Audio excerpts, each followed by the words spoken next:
Frapperai-je? Frapperai-je, mon père? Tu ne frapperas point, répondit Élisée. Est-ce que tu frappes ceux que tu fais prisonniers avec ton épée et avec ton arc? Donne-leur du pain et de l'eau, afin qu'ils mangent et boivent, et qu'ils s'en aillent ensuite vers leur maître. Le roi d'Israël leur fit servir un grand repas, et ils mangèrent et burent. Puis il les renvoya, et ils s'en allèrent vers leur maître. Et les troupes des Syriens ne revinrent plus sur le territoire d'Israël. Après cela, Ben-Hadad, roi de Syrie, ayant rassemblé toute son armée, monta et assiégea Samarie. Il y eut une grande famine dans Samarie, et ils la serrèrent tellement qu'une tête d'âne valait 80 sicles d'argent, et le quart d'un cab de fiente de pigeon 5 sicles d'argent. Et comme le roi passait sur la muraille, une femme lui cria « Sauve-moi, ô roi, mon seigneur !» Il répondit « Si l'Éternel ne te sauve pas, avec quoi te sauverai-je? Avec le produit de l'air ou du pressoir ?»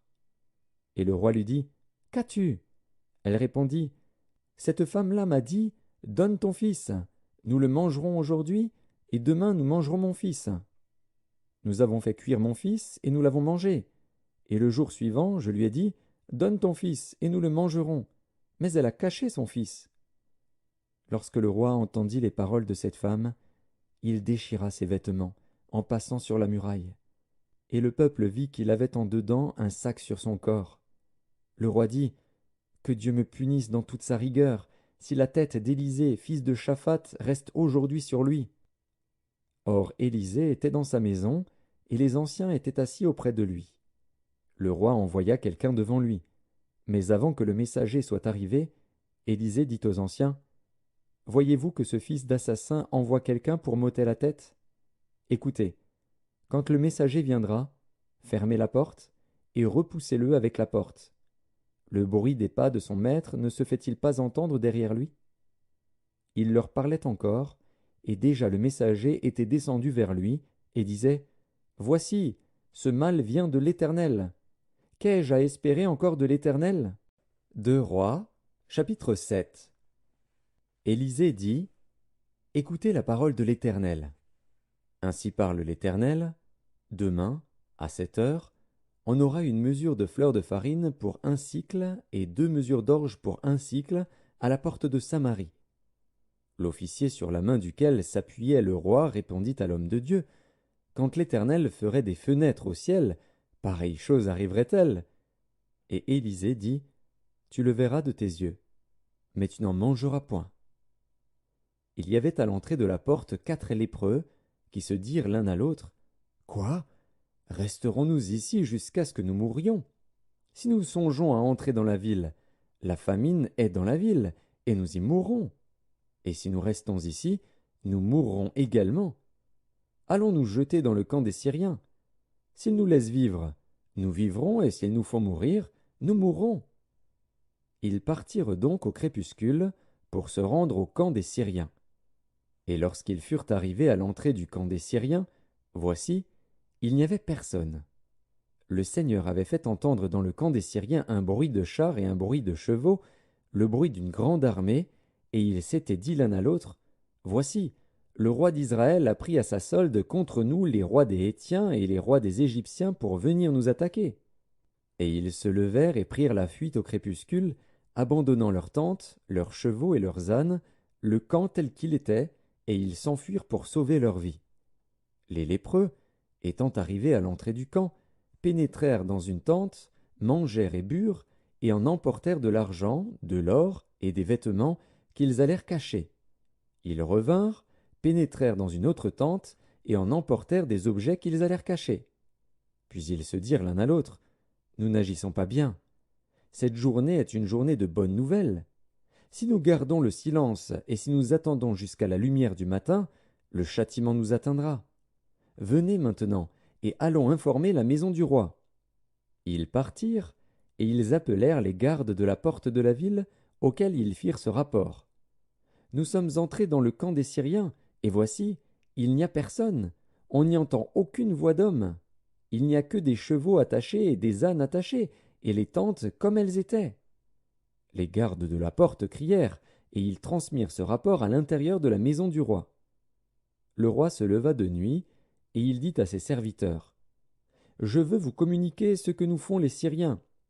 Comme ils savent que nous sommes affamés, ils ont quitté le camp pour se cacher dans les champs, et ils se sont dit: Quand ils sortiront de la ville, nous les saisirons vivants, et nous entrerons dans la ville. L'un des serviteurs du roi répondit: Que l'on prenne 5 des chevaux qui restent encore dans la ville, ils sont comme toute la multitude d'Israël qui est restée, ils sont comme toute la multitude d'Israël qui dépérit, et envoyons voir ce qui se passe.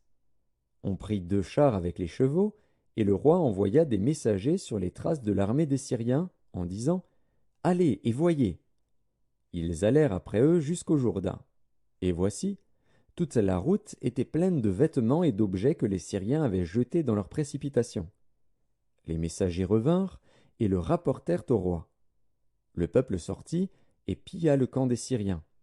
Et l'on eut une mesure de fleur de farine pour 1 sicle et 2 mesures d'orge pour 1 sicle, selon la parole de l'Éternel. Le roi avait remis la garde de la porte à l'officier sur la main duquel il s'appuyait, mais cet officier fut écrasé à la porte par le peuple et il mourut, selon la parole qu'avait prononcée l'homme de Dieu quand le roi était descendu vers lui. L'homme de Dieu avait dit alors au roi: On aura 2 mesures d'orge pour 1 sicle et 1 mesure de fleur de farine pour 1 sicle, demain, à 7 heures, à la porte de Samarie. Et l'officier avait répondu à l'homme de Dieu: Quand l'Éternel ferait des fenêtres au ciel, pareille chose arriverait-elle? Et Élisée avait dit: Tu le verras de tes yeux, mais tu n'en mangeras point. C'est en effet ce qui lui arriva. Il fut écrasé à la porte par le peuple, et il mourut. 2 Rois, chapitre 8. Élisée dit à la femme dont il avait fait revivre le fils: Lève-toi, va-t'en, toi et ta maison, et séjourne où tu pourras.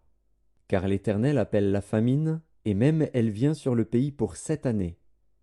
La femme se leva, et elle fit selon la parole de l'homme de Dieu. Elle s'en alla, elle et sa maison, et séjourna 7 ans au pays des Philistins. Au bout des 7 ans, la femme revint du pays des Philistins, et elle alla implorer le roi au sujet de sa maison et de son champ. Le roi s'entretenait avec Géasi, serviteur de l'homme de Dieu, et il disait: Raconte-moi, je te prie, toutes les grandes choses qu'Élisée a faites. Et pendant qu'il racontait au roi comment Élisée avait rendu la vie à un mort, la femme dont Élisée avait fait revivre le fils vint implorer le roi au sujet de sa maison et de son champ. Géasi dit: Ô roi, mon seigneur, voici la femme, et voici son fils qu'Élisée a fait revivre. Le roi interrogea la femme, et elle lui fit le récit. Puis le roi lui donna un eunuque, auquel il dit: Fais restituer tout ce qui appartient à cette femme, avec tous les revenus du champ, depuis le jour où elle a quitté le pays jusqu'à maintenant. Élisée se rendit à Damas. Ben-Hadad, roi de Syrie, était malade, et on l'avertit en disant: L'homme de Dieu est arrivé ici. Le roi dit à Hazaël: Prends avec toi un présent, et va au-devant de l'homme de Dieu. Consulte par lui l'Éternel, en disant: Guérirai-je de cette maladie? Hazaël alla au-devant d'Élisée, prenant avec lui un présent, tout ce qu'il y avait de meilleur à Damas, la charge de 40 chameaux. Lorsqu'il fut arrivé, il se présenta à lui et dit: Ton fils Ben-Hadad, roi de Syrie, m'envoie vers toi pour dire: Guérirai-je de cette maladie? Élisée lui répondit: Va, dis-lui, tu guériras. Mais l'Éternel m'a révélé qu'il mourra. L'homme de Dieu arrêta son regard sur Hazaël et le fixa longtemps, puis il pleura. Hazaël dit: Pourquoi mon Seigneur pleure-t-il? Et Élisée répondit: Parce que je sais le mal que tu feras aux enfants d'Israël. Tu mettras le feu à leurs villes fortes, tu tueras avec l'épée leurs jeunes gens, tu écraseras leurs petits enfants, et tu fendras le ventre de leurs femmes enceintes. Hazaël dit: Mais qu'est-ce que ton serviteur, ce chien, pour faire de si grandes choses? Et Élisée dit: L'Éternel m'a révélé que tu seras roi de Syrie. Hazaël quitta Élisée et revint auprès de son maître, qui lui dit: Que t'a dit Élisée? Et il répondit: Il m'a dit: Tu guériras. Le lendemain, Hazaël prit une couverture, qu'il plongea dans l'eau, et il l'étendit sur le visage du roi, qui mourut.